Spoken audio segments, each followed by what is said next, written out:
ఎన్నికల కౌంటింగ్ అనంతరం ఈ కృష్ణా జిల్లాలో కానీ రాష్ట్రంలో అనేక మంది తెలుగుదేశం పార్టీ జనసేనకు సంబంధించినటువంటి నాయకులు కార్యకర్తలు వైఎస్ఆర్ కాంగ్రెస్ పార్టీ గ్రామ స్థాయి, వార్డు స్థాయి, మండల స్థాయి, నియోజకవర్గ స్థాయి యాక్టివ్గా ఉండేటువంటి లీడర్స్ పైన ఉద్దేశపూర్వకంగా దాడులు చేస్తున్నారు.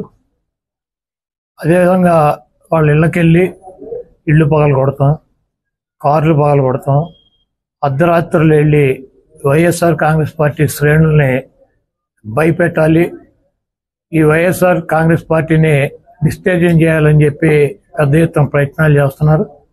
వాటిల్లో కొన్ని చోట్లయితే ఫిజికల్గా వ్యక్తుల మీద దాడులు చేయటం, కాళ్ళు ఇరక్కొడతాం, చేతులు ఇరక్కొడతాం, తల్ల బాగలు కొడతాం.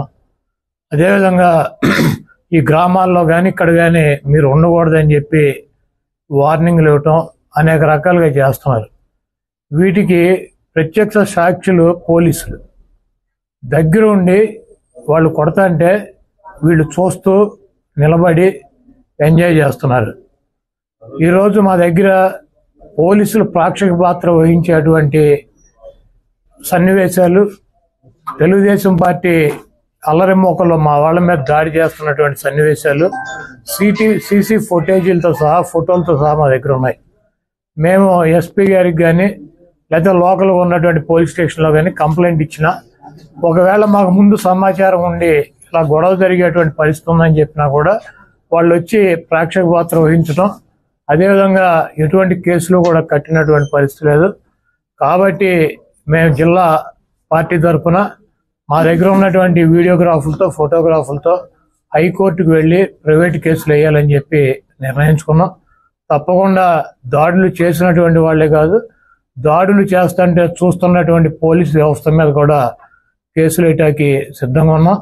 అదేవిధంగా వైఎస్ఆర్ కాంగ్రెస్ పార్టీ నాయకులకు కానీ, అదేవిధంగా కార్యకర్తలకు కానీ ఎటువంటి భయం, ఆందోళన చెందాల్సినటువంటి అవసరం లేదు. రేపు 2 రోజుల్లో జిల్లాలో ఉన్నటువంటి ముఖ్య నాయకులందరం కలిసి ప్రతి నియోజకవర్గానికి వెళ్ళి దాడులు చేసినటువంటి వాళ్ళు ఇళ్ళకెళ్ళి ధైర్యం చెప్పేటువంటి కార్యక్రమం చేస్తాం.